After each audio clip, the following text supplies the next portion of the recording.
Man, here we go. Here we go. Getting started on another journey in the spiritual, refreshing, supernatural awakening series. I am Deonna Ellison, and I'm excited to be able to just jump right in and get started on what it is that we need to be talking about today. Because, man, this fire. I'm in love with it. Like, this is like one of my favorite scriptures.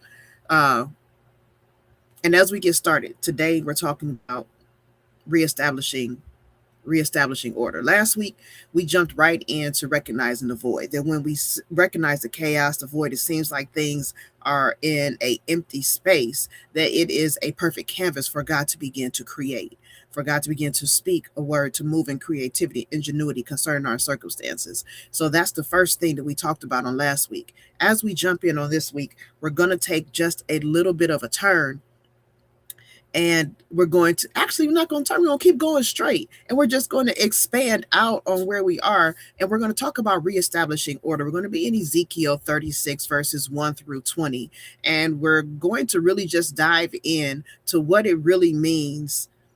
uh no Understand the process and the flow of what it is that happens when something goes left and it needs to be brought back right. Okay, as we just jump in, Father, we thank and praise you for allowing us opportunity to come into your word. We ask you to give us insight, revelation, that we step into this space with an open heart, with an open mind, a heart of flesh to be penetrated by your word, so transformation can take place, that we may walk out of this session victorious, with understanding, with knowledge, and the ability to step into opportunities for mastery in the word that you're revealing. God, thank you for life transformation. It's not just for this moment, but for a lifetime. God, we thank you that we will never be the same after we experience this word, not because it's just this word, but it's your plan, your will in this moment where you are having your way. We glorify you, we magnify you, we lift you up in Jesus' name.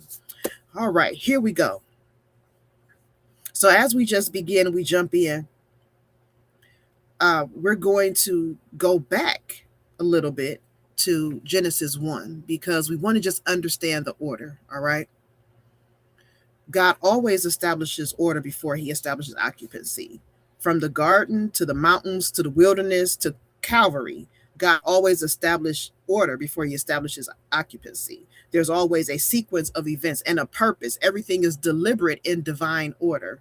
All right. And Ezekiel 36 becomes our window into understanding that, because it's not the beginning, it's literally a restoration. And a lot of times, when we start strong, if we fall off, if something doesn't go right, if we experience something that we consider a failure, a mishap, or whatever, we in this place of discouragement, because it's like, I messed it up, I didn't finish it, or whatever the case may be. And to realize that there is a place and an opportunity where God will speak a word to reestablish the order that is necessary for you to continue in the assignment, in the covenant, in the promise that he's already set before you. All right, so that's where we are, where we're taking this from. And let's look at the sequence of creation events. All right, so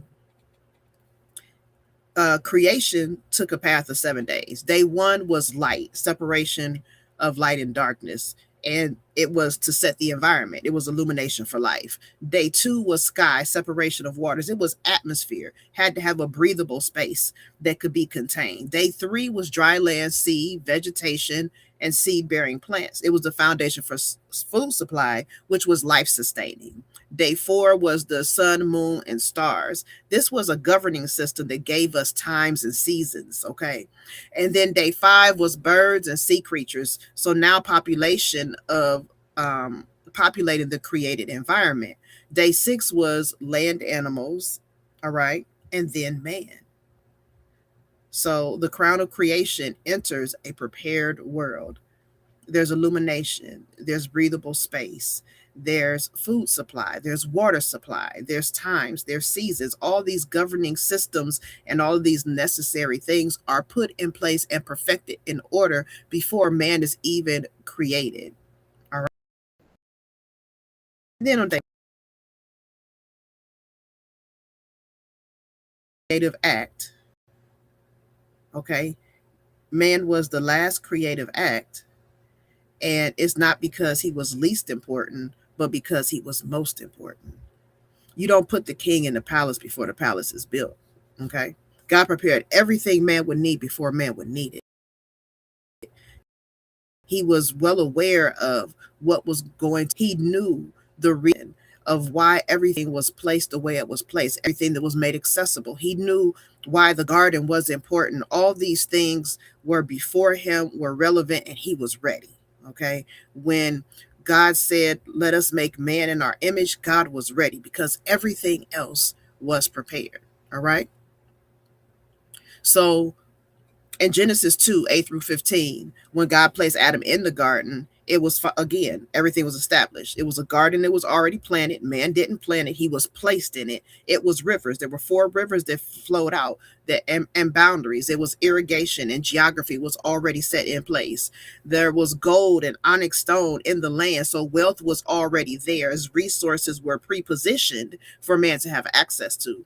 There was trees that were pleasant to the sight and good for food. There was nourishment that was already provided. Okay. The menu was prepared before the guest arrived. Everything was already in place. God was anticipating and understood the needs and what would the sustaining things that that man would need. So he was already ready. All right. So then, because everything was already in place and prepared, then the assignment to tend and keep the garden made sense. There was no confusion there. Man entered with purpose and not confusion because order was already established. All right. So God's pattern is preparation before placement. Again, he's not going to put you into something that is not ready and is already producing and already fulfilling its purpose or the ability to do such. He it's not his 1-2. There's a process for preparation for the placement so that you can walk it out. The wealth was in the ground. The food was planted. The watering, the irrigation, everything that was needed. The sun, the moons, and stars that give us seasons and time. Everything was in place. Everything. So if God did that in the beginning, there's no way he wouldn't do it moving forward. In Genesis, when we start talking about Abraham, when God called him out from his father's house to a country that he would show him, and then he made that covenant with him in Genesis 15, and then reasserted his promise in Genesis 18. The whole thing was, it was a specific land. It was a wealthy land. They would have dominion over the land, and it would be an everlasting covenant. Everything was already prepared. The land was the promise. It wasn't just a place to live. It was the evidence of the covenant faithfulness that God was moving in that time. Platform for identity, because they weren't just going to be a family, they were going to be a nation of people, and from that nation of people be blessed. All nations of the earth would be blessed. This is where God's glory was going to be consistently revealed. God had a purpose. God had a purpose when he made the promise to Abraham back in Genesis. So, I mean, we know the familiarity of the story. The children Joseph ended up in Egypt.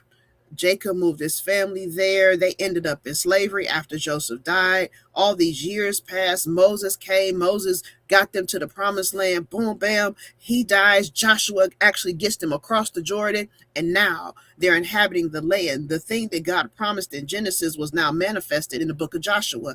There was hundreds of years that had passed, but God is faithful to his promise. And in the process of that, Canaan didn't diminish, it increased. It increased in inhabitants, it increased in wealth and the milk and honey in the flow. There was intention in what God was doing. But then we come to this point where the children of Israel were participating in idolatry. They were being stiff-necked, murmur, complain. Even after they entered the promised land, there was always this cry that came, and it wasn't a cry of repentance. It was a cry of the pain of the discipline of when they disobeyed and turned away from God. So all these things were happening, and they were happening over and over again. they had from Saul to David to Solomon to the nation splitting, and there being the northern kingdom and the southern kingdom, and now all this stuff is going on, and you have all these different kings that were coming. Then they weren't living and honoring what God had established. So there was this exile. It was judgment on Israel's unfaithfulness to the covenant. God was constantly being faithful, doing everything he said, but Israel was unfaithful. And the thing is, how many times do we really experience that ourselves? Where, and it's not that we're just outright saying, God, I'm good. No, we kind of like push pause, do what it is we were already planning to do something our purposely. Don't ask God we should go, because we tend to tell wait if we really don't want to go. So ask questions later with that thing. Don't ask forgiveness or something. Purposely positioning yourself where, I'll talk to you right now because God's a good chance you're going to tell me something I don't want to hear. So imagine that just being done over and over and over again. Because even today, we probably think, well, that's not that. We rationalize and we find the logic in what it is that we're doing. But here's the thing. When we don't walk in honor covenant and we avoid obedience and we avoid submission and surrender and yielding, then there is a natural consequence that comes where we're no longer standing in the right place and posture for the provision and the bounty of the covenant that God promised, not because he's pulling away, but because we walked away. And that's the difference. Okay. So why was the land desolate? Because we're getting into Ezekiel 36. All right. Before diving into the text, we got to understand Israel, again, they were unfaithful to the covenant. And as a result, God allowed the surrounding nations to invade, mock, and possess the land. And the land had been ravished, reproached, robbed. It had been devoured by the enemies. And the mountains of Israel had become just a byword of, the other nations. It was totally mocked. And the words that went forth were negative. And understand the power of death and life are in the tongue. So these words were constantly being spoken. And so the people were scattered, the land was desolate. And then there's these nations were purposely doing all kinds of crazy things to disrespect and dishonor the land. The condition of the land actually was a reflection of the condition of the covenant relationship. When the people order, God fell into disorder as well.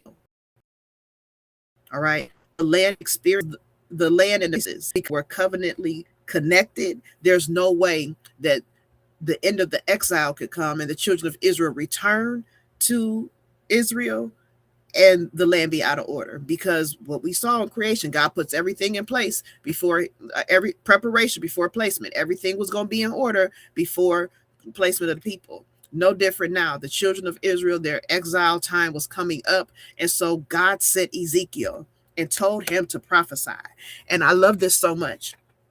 Verses 1-7. I don't want to read it. I'm going to tell you again, we're in Ezekiel 36, verses 1-20. I don't want to read a lot of the verses because I want to just really be able just to talk about it. So just go with me a little bit, okay? Also, thou son of man, prophesy unto the mountains of Israel.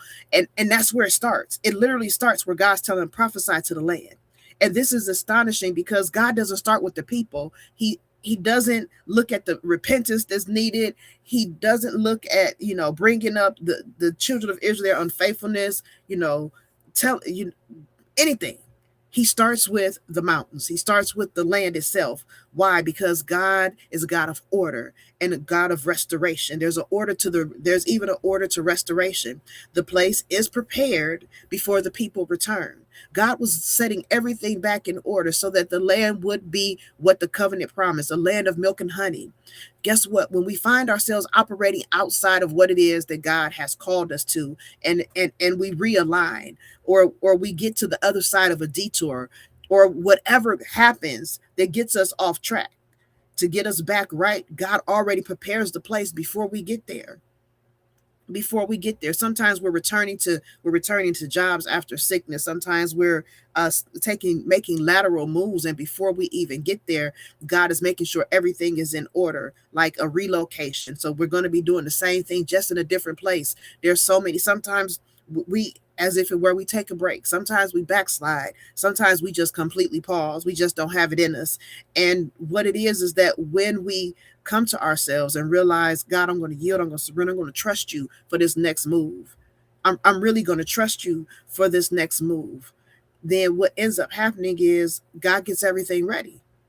God gets everything ready in preparation for your next. It's not out of order. It's not out of place. Some of us are just literally just moving to new things. And in the process of us moving to new things, before we get there, there is an order that will be established before we get there, because when we get there, everything will be ready. That is God's MO. That is how he operates. That is how he moves. Even when it appears that we're moving into chaos, guess what? God has already divinely orchestrated everything that needs to take place and transpire in that moment. All right. God is very intentional. And this restoration mirrors creation. It's a pattern. The mountains are told, you've been broken, you've been mocked by the enemy, you become a prey to the heathen. He said, in my jealousy and my fury, he's spoken against the nations, and the nations around you shall bear their shame, but I am bringing restoration. God is literally jealous over his covenant promises, right? The enemy may try to come in and temporarily wreak havoc in what it is that God has promised and called you to, but God will be, what's the best way to say it? His jealousy will be aroused. Like, he's not going to stand for it. He's not going to allow the enemy to wreak havoc and disorder in what it is that he's promised and called you to. And he will act in accordance with what he's spoken. Nothing can take away what it is that God is preparing. And so here's the thing: the land was part of Israel. The land was part of the covenant. What is part of your promise? What is it? Is it your location? Is it your occupation, your vocation? Is it your family? Is it your home? Is it your business? Is it ministry? Is it political? Is it financial? What is part of your promise? What needs to be set in order before you can step into it? And if you can look at something and recognize that there's a chaos, there's a process that's going to take place before you are able to step into it. Yeah, you might see it and know it's coming, but if it's out of order, baby, you're going to have to wait, because God's not going to put you in disorder. He's going to put you in a place that's well prepared. Why? Because whatever he promised is going to be fulfilled the way he promised it. He's not going to halfway do it and say, we'll figure it out as we go. No, everything will be in its proper place, ready to flow and produce and bring forth in abundance, exceeding all expectation before he puts you in that place. Even if once you step in, he's teaching you, he's training you, he's showing you how to enlarge and expand, he's showing you how to get the things done that needs to be done. All those things will happen, but when you step in, everything is in order. Even if you don't understand exactly what the order is, everything is in order. God has already placed the divine connections, all the provision, all the resources, the time, the season, the illumination, the atmosphere. All of those things are ready when you step in, because that is the type of God. That's who he is. The magnet of order that he walks in. All right. God speaks productivity and restoration over the land. But down to verse 8, but ye, O mountains of Israel, ye shall shoot forth your branches and yield your fruit to my people of Israel, for they are at hand to come. God was anticipating the return of the children of Israel, and he was preparing for their return. The land was told, you got to get ready. You got it. My people are coming. You have to get ready. And God speaks to the land. He says, I am for you. So God declares his alignment with the land. I will turn unto you. God's turning his face toward the land, turning his face that his glory may shine upon it. You shall be tilled and sown. He's restoring provision and sustenance. Okay. I will multiply men upon you. He's bringing back the people, bringing that restoration so that the land could fulfill its purpose. Guess what? Our promise has a purpose. Anything that God creates has a purpose. And there is something that literally happens when that purpose goes unfulfilled. Do you ever feel unfulfilled if the things that you are trying to accomplish seems like they're slow? And you feel like, man, like, what am I here for? What's going on? Why can't I get? Don't you feel some type of way when you feel unfulfilled, like you haven't completed what's in front of you, like you can't gain any ground and traction? How does that emotion, that feeling, that's in you, because there's a design in us for completion. Everything that God created has a design for completion and fulfilling a purpose. There is nothing that does not have a purpose that he created. So yes, the land would fit, would, if land was made, because it was, for man to have a place to live, a place to bring forth a nourishment, to be sustained, then if it's not fulfilling that, there would be this, it would just be off. The infrastructure wouldn't be able to produce and bring forth. It would have a command that's already in its makeup that it would not be able to fulfill. It would literally stop the process of the system. The system would like go debunk. It wouldn't work the way it was supposed to work. So God literally spoke and restored everything back into its fullness and said, everything that you're supposed to do, you're going to be able to do. You're going to be able to bless the people. You're going to be able to bring forth food. You're going to be able to nourish them. You're going to be restored. Animals will be there. Um, forth. Water will, everything will be what it's supposed to be. And I will do better unto you than at your beginnings. The latter restoration would exceed the former glory. And that is what God was saying when he restored the promise. Look at what has gone chaotic in your life. Look at what seems off and out of order, what seems disarray. I promise you, there is a word from heaven concerning whatever God's promise is for you, that he can reestablish order. You're ready to leave and go, because you know this is crazy. I'm not supposed to be right here. But I'm telling you, pause and breathe and step into God's timing, because at the point of completion, it'll be ready. It'll be ready. If you haven't stepped in and you are doing what it is God has called you to do, just wait on it. It won't tarry. Just wait. God is putting everything in place. He's making sure that everything is doing what it's supposed to do. Everything that he purposed, that is able to operate in that to the fullness of completion. God is strategizing what the next steps is. God is making sure that every person that you need is going to be there. Every bit of provision you need is going to be there. All the stability, all the resources, all the sustenance, even the things that need to happen so that your rough edges are smoothed out, so that you are able to grow, so that you are able to be pruned, so that you are able to expand and enlarge, so that you are able to become better. All of those things are being placed. Everything is stepping into the perfected timeline that God has established. And in that, we just gotta breathe, just gotta wait. Just gotta wait. Because 9 times out of 10, there's a good chance that we're not even ready to step in yet. But God knows it's almost time. And so he is preparing in anticipation into the proper place of the promise that he's called you to, of the covenant that he's made with you. His word will prevail. His word will not be defied. Everything that he said and spoken is going to happen just like he said. Okay? And let's look at the sequence again. God speaks to the land first. We're just talking about verses 1 through 20 of Ezekiel 36. Verses 21 on down, God talks to the people. But before he even gets that far, he restores the promise. He restores the land. He prepares the right environment and atmosphere so that the people can step back into the land and it worked. But here's what's crazy about it. When the children of Israel got back, the walls were torn down. Things had been destroyed. And it was rubble. But the actual land itself was prepared and ready.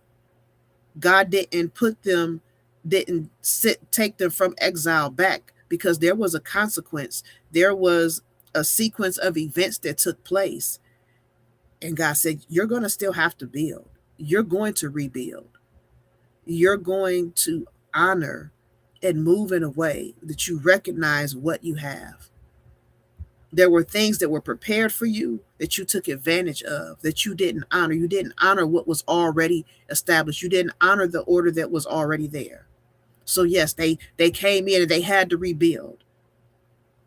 But the actual function of God's creation, of the mountains, of the valleys, of the hills, of the rivers, that was completely restored and ready for them to come back in and farm, for them to have clean water, for the hills to bring forth that lush and lavish that God had already ordained. But the fact that they had disrespected the covenant, yeah, it was rubble. You're going to have to rebuild some houses. You're going to have to rebuild the wall. You're going to make the proper investment into this covenant and sustain it. And that's a question we got to ask ourselves. Like, what's happened? What was I unfaithful to? Where did I miss the mark? And sometimes we stay, because remember, the exile was 70 years, right? So there were some Hebrews, some Jews that were going to return back to the land that they had never been in before. Hello. They were returning to a place they had never been. They were returning to a home they had never known. And yet they were still going to have to repair and fix what their ancestors had broken. Okay. Why is that important? Because sometimes God is sending us to places where we didn't cause the chaos, where we didn't step out of order, we didn't step out of line, but his promise and his covenant is for us to be there for purpose and fulfillment. So yeah, sometimes we go into sticky situations. We got to fix something. You ever started a new job and the person that had the position before you just left it, just, you know, just left it any type of way. They didn't care. They was leaving. Whether they left voluntarily or involuntarily, they just left it any kind of way. And you got to go in and fix it. You got to go in and figure out, what's right, what's wrong, what's really going on. And you sitting there trying to, like, this is messed up.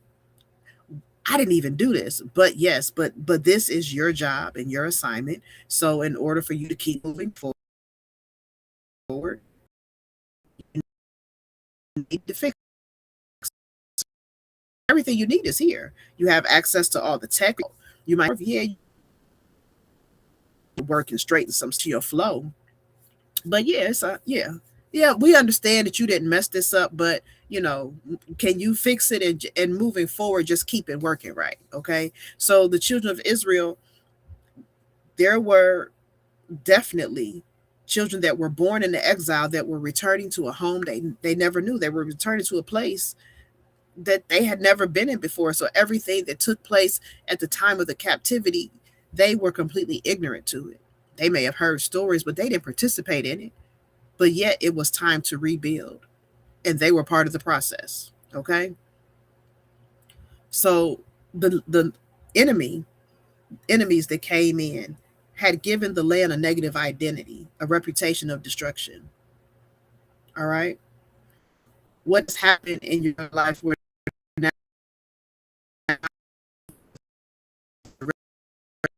reputation of destruction? It's not going to work. You eat you alive. Anyone that steps into it with you are going to be impacted. Like, that's a real thing. That's a real thing. You can't walk into your promise while the enemy is still trying to define it for you. It's still saying what you never can do, who you never will be, what will never work. Okay.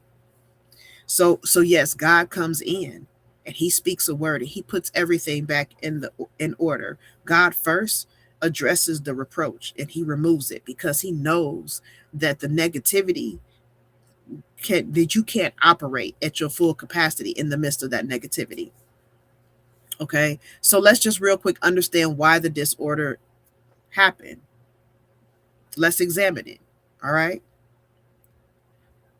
Ezekiel 36:17 says, Son of man, when the house of Israel dwelt in their own land, they defiled it by their own way and by their doings. Israel's sin defiled the land. God poured his fury out upon them. They were scattered among the heathen. The nations came in. And even in exile, it says God's holy name was profaned. Why? It says, because the nations said, these are the people of the Lord, and they are gone out of his land. So they mocked the children of Israel. They mocked God because of what had transpired and took place. Listen, you know how certain stuff, as especially, if you're a parent, certain stuff, when you go out in public, certain stuff you ain't gonna let your kids do because you're not about to embarrass me.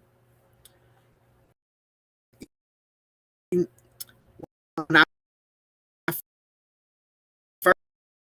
first had kids, I made up in my had to become secure because and knowing that I taught my kids the right thing, because a kid will try you and they're bound to say or do something that will make your jaw hit the floor.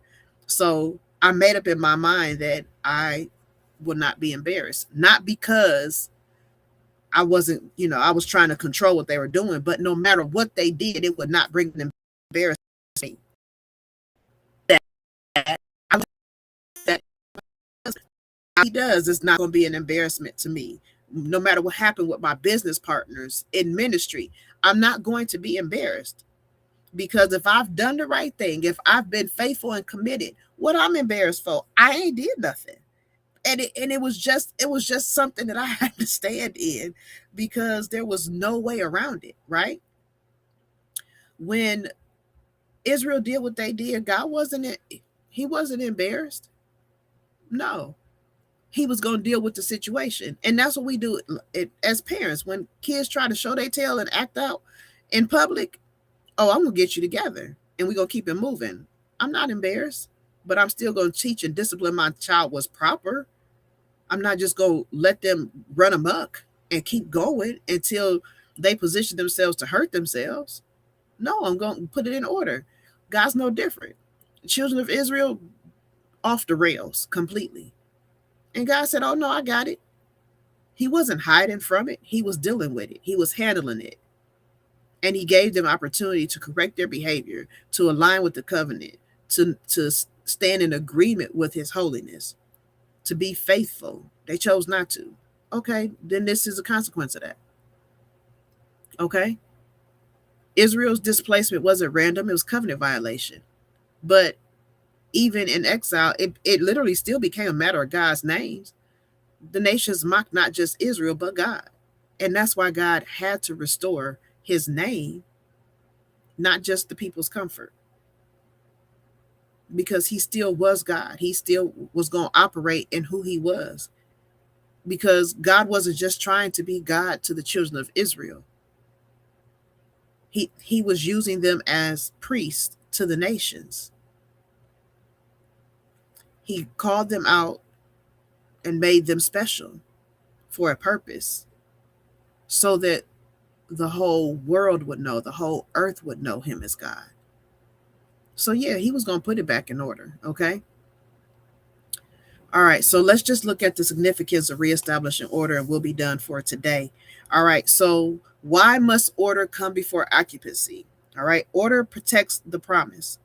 When the land was desolate, the covenant promise wasn't canceled. It was just in custody. God was holding it to the proper time.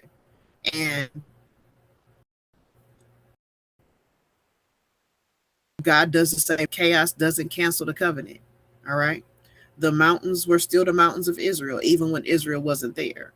Whatever it is that God is calling you to step into, it's there. It's not, it hasn't been destroyed, it's not diminished, nothing. It's still there. It's still there. Order establishes readiness. When God speaks restoration over a place or person, he's setting it up to receive and sustain what he is about to pour in. God can't put you into a place that cannot contain you, that does not have the ability to support you. That's in terms of family, relationship, ministry, assignment, job, business. It doesn't matter. God can't put you there if it cannot sustain you. So yes, there is a process and a reason why order is going forth. You cannot pour new wine into old wineskin.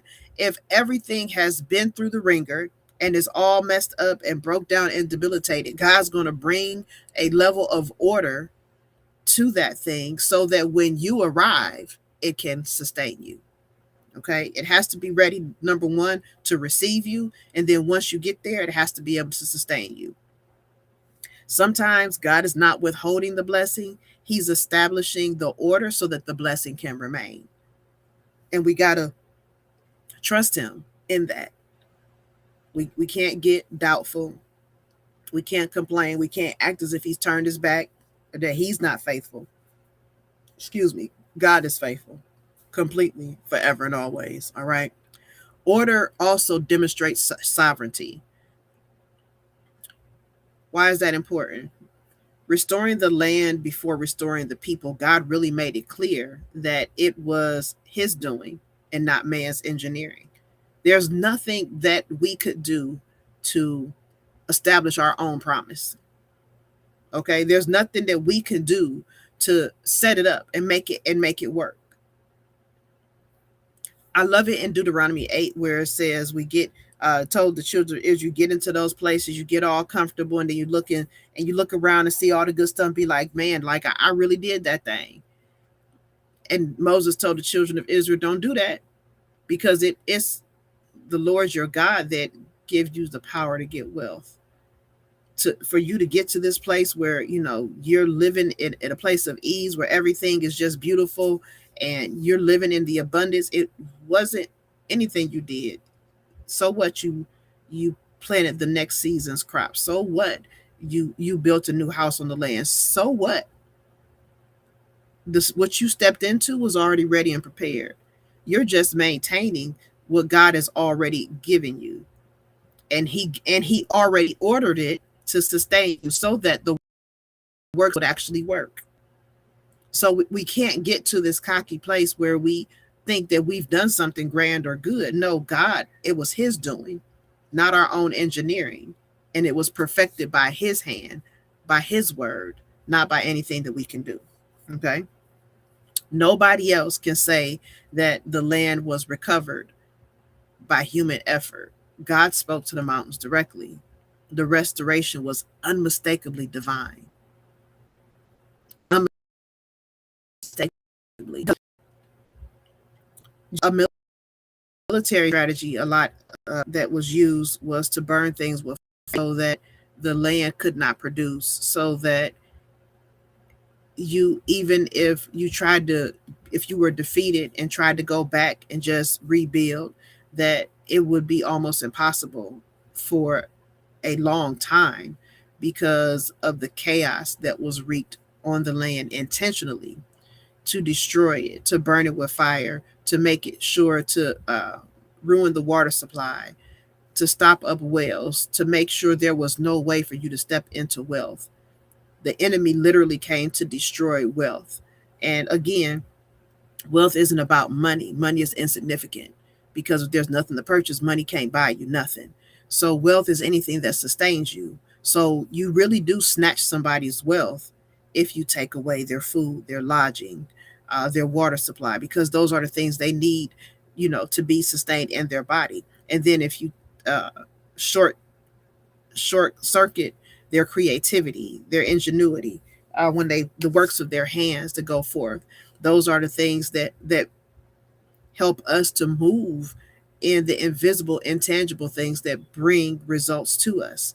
And so what the enemy literally tries to do is to cut you off from every wealth avenue. Okay, to make it so that your creativity seems like you don't have any good ideas, or everything just goes before you even get to work in it, cutting you off from the things that sustain you naturally from every avenue and stream of provision and revenue. So there are all these things that happen and that are intentional, because the enemy is being strategic to make it so that you can't step into wealth. And so God, in His sovereignty, reorders everything, because He's not going to let the enemy come against and stand against what He's already promised would be done. Now, the enemy is a defeated foe, but that doesn't mean he doesn't try to bring in those things to convince you this ain't gonna work. You messed this up. See, you can't even get 1 + 1 = 2. What's going on? You didn't mess this all up. And look, God ain't for it, because it's broken and can't be fixed. And the enemy will take you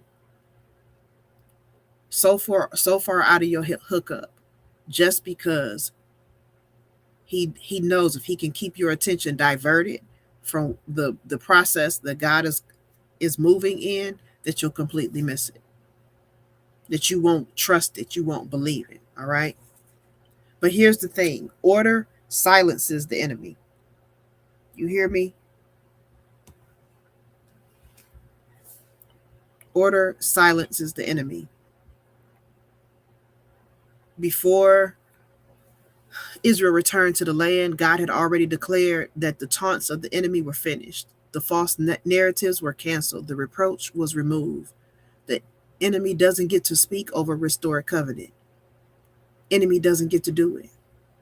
And that's so powerful, because sometimes we hear the negativity, we hear the lies, we hear what people say about us. And in those things, they're impactful, they hurt. Even when we have the appearance of overcoming, there's still something that happens and transpires, and it's like, wait, what really happened? What is going on here? Like, what is really going on? But God, in his faithfulness, he'll silence the enemy. All right. So let's talk about the process of reestablishing order, and we're going to be out of here for today. Step one: God identifies the disorder. In Ezekiel 36, it opens with God naming specifically what had happened: the mockery, the invasion, the desolation. God does not ever pretend that disorder doesn't exist. He names it precisely. Why does he name it? Because he's going to speak to it. God speaks to the mountains, the land itself. He addresses the root location of the problem, of the disorder. Wherever havoc was wreaked, he talks to it specifically. He doesn't skip levels or jump to the surface. He goes to the root of the situation. And he did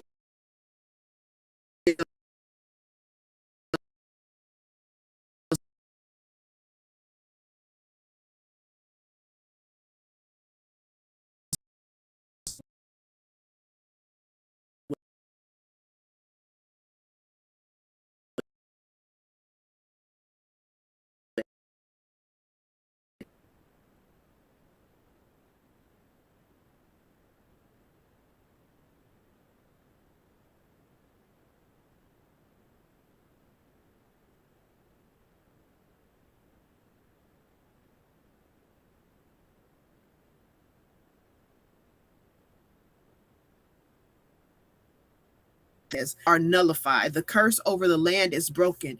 Anything that is wrong, anything that is out of order, God handles it. And then, coming in verses 21 to 38, God finally restores the people. Only after the land is ready, only after the promise and the covenant is set in order, after only after everything that you're waiting for, that you actually need, but even exceeding your expectation, before the work is even done on you to prepare you to return, to renew you, to restore you, everything that you're stepping into is ready. Absolutely ready. The process is very intentional, and there are no steps that are skipped, because God is not good. So here's the thing: how do we align with God's reordering? First off, trust the process. Don't demand the outcome. Israel couldn't choose when the land was going to be ready. They waited in exile while God worked on the land. Our posture in a waiting season is trust and not manipulation. Hear me. Trust God's plan. Don't try to slide your own agenda in there. Don't try to speed nothing up. Okay? No, nobody wants a raw meal. Stop trying to cut corners. Stop trying to do stuff to just get done. No one wants a half of a vacation. No one wants a part of a house that looks good, but the plumbing and electrical is messed up. Stop trying to rush a process. Stop trying to manipulate it because you think you want to get where you're going, so you can get away from where you are. No, even with houses, because you don't live here, plant you some fields, because so you can eat, have kids, raise your kids. Let your kids get married. Let your kids have kids, because you're not going nowhere. You're not going nowhere until you finish this process you're in, and you're not going nowhere until where you're trying to get back to is ready. So where you are, don't shame it. Don't talk bad about it. Live in it. Live in it. Live your best life even in your worst place. Live in it. Because at the proper time, God is going to pull you out and take you where he has for you. But if we don't live in it where we are, we never get to recognize the things that we need to work on us, because we're too busy complaining and putting our whole life on pause, waiting for the perfect opportunity to live. And I'm going to tell you, if you're breathing, it's a perfect opportunity to live. Stop putting your best life off because you're not in the quote unquote right place. You're not going to get to the right place if you don't live in the moment that you're in, because it's in that process of living that the Holy Ghost can speak to you, can correct your actions, can help you work on your mindset, can fix your heart. Because there's a process of restoration that has to happen in you. It has to happen in your mind, in your heart, in your life, in your atmosphere, and the things that you touch, so that you can step into this fullness and really see, I'm transformed. I don't look like I don't respond the same way. My flow is different. I can complete stuff different. There's so much that it ain't the same. And you don't get that at all if you don't live. Don't hold your breath. Breathe. Live. Okay? Stop agreeing. Number 2, stop agreeing with the enemy's narrative. God canceled the reproach over the land, but we can't rehearse anything over ourselves. Okay? If God declares restoration, we must align with it. Our mouths must speak the same declaration. Agree with what God's saying. Access to your world, and you can have access to his. Open that portal of communication and access when you stop agreeing with the enemy's narrative and align with what God is speaking. Okay?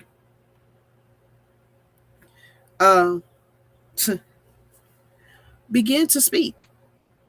Begin to speak to the mountains. You got to speak the word of your situation, your family, your health, your finances. You got to open your mouth. You have to come into agreement with the promises of God. You have to speak it. Literally, it didn't say, okay, God prophesied, sent a word through Ezekiel to speak to the land. The prophet spoke to the land. It was God's word, but it was spoken through Ezekiel. Concerning your life and your situation, declare it. Speak it out loud. Make those declarations. Move into that realm of the prophetic and open your mouth in agreement and alignment with what heaven has already said. Don't shortchange it. Don't discount it. And guess what? It doesn't matter how it looks. Understand that restoration is there. If that's what God has said, that's what God is going to do. Period. Stand in covenant confidence. That's number 4. Okay. Okay. The restoration of Israel's land was rooted in covenant, not performance. God acted for his name's sake because of who he was, because of what he promised and stand. We don't stand on our own merit, but our covenant is sealed through Christ, through the blood of the Lamb. So we can stand in confidence that it's going to do exactly what God said. He who calls you is faithful and will do it. And that's in 1 Thessalonians 5. All right. 5. Number 5. Expect better than the beginning. God told the mountains, I will do better unto you than at your beginnings. Restoration in God is never a downgrade. Hello? God is not downgrading us. He's upgrading it. Expect the latter to exceed the former. There are certain things that, used to be a part of our life, and it was another time of success and all of those things. Okay, but and that time is past, and where you are, you're trying to figure it out. You're trying to, muddle through it, and get back to, and it's the former glory. Don't worry about it, because what God is calling you to now, the latter, is going to be greater than the former. If you're downgrading in success and reach and impact, pause, wait, and see what God really is doing, because God don't downgrade. Okay, restoration in God is never a downgrade. It's always better. So don't be trying to rush into something, and allow God to finish the process so you can step into the fullness of what he has. All right. So when heaven and earth were finally reconciled, because this reconciliation, this restoration goes further than just the promise of the children of Israel. It goes to the complete covenant from Genesis to the cross. All right. That is the ultimate reestablishment of order. Man lost his right standing with God. There was a spiritual death. The ground was cursed. The land itself came under the weight of the fall. Creation was subject to futility, and disorder entered and entered the created order. God had already put everything in order, but now there was this disorder that was there. The covenant relationship was severed. It's almost as if we didn't know who God was, because of sin. There was this inability to access what was invisible, and we couldn't conceive it, we couldn't understand, we couldn't connect with it. All right. When man was removed, expelled from the garden, there was so much more that was lost than just the garden. So the enemy also occupied territory that was meant for man. God placing man in the garden was an opportunity for God to teach man to grow in relationship and communication, and take what God has put in the garden, allow and teach man how to expand it into the rest of the earth. But when man got expelled out of the garden, he missed this opportunity to learn how to operate and move in the creativity and in the image that he was created. So from Genesis to the cross, there was all these things missing, but Jesus came and fulfilled it all and reestablished the order. Okay. Just as Israel's sin led to desolation, Adam's sin led to desolation of the entire created order. And the process of restoration is the same, but the scale is cosmic. Jesus declares his mission: the Spirit of the Lord is upon me. The Spirit of the Lord is upon me, because he has anointed me to preach the gospel, heal the brokenhearted. All these things was part of reestablishing the order. And that was his declaration of the restoration. Jesus announces that the reestablishing of order, it has begun. And it didn't just begin, but it was completed. Man's righteousness, fellowship with God, dominion that was lost, the curse of the ground, death as the end, law as condemnation, the enemy's occupation, occupying the promise, exile from God's presence, all of that was restored through Christ. Righteousness was imputed through faith. Access to the Father was restored. Dominion reclaimed. All authority was given to Christ. The curse was broken because Christ became the curse for us. Life and immortality were brought to light. The law was fulfilled. There is therefore now no condemnation. Okay. The enemy was disarmed and stripped. He was made an open spectacle, and everything was sealed with the Holy Spirit that now lives on the inside of us. The complete order was reestablished. And the same sequence holds. Jesus prepared the place first. I go to prepare a place for you. And if I go to prepare a place for you, I will come again and receive you to myself, that where I am, you may be there also. Okay? The sequence still holds true. There's always a preparation before your arrival. Jesus goes first to prepare the place. And that is the pattern from Genesis to Ezekiel. God always prepared the place before he prepares the people. All things are reconciled. All things are ordered. And the final restoration of order is what we are looking forward to step in to the fullness of immortality, to the fullness of eternity, to leave the confines of time and move into an eternal existence with the Father. There is restoration that is here.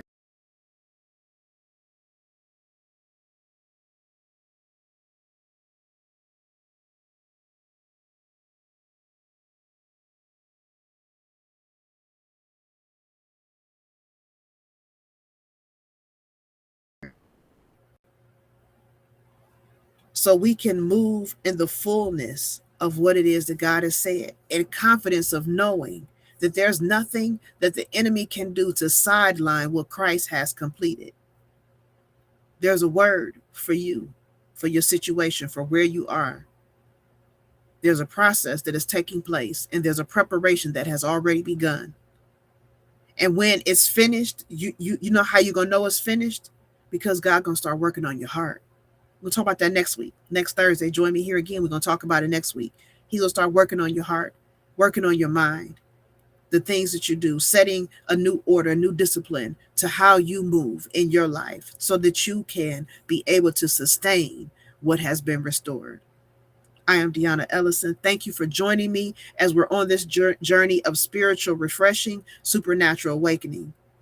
God is doing great things, and I'm ready for it. All right. I love you so much. Thank God for you. And I'll see you again next Thursday as we dive in to our next lesson in our journey. God bless you.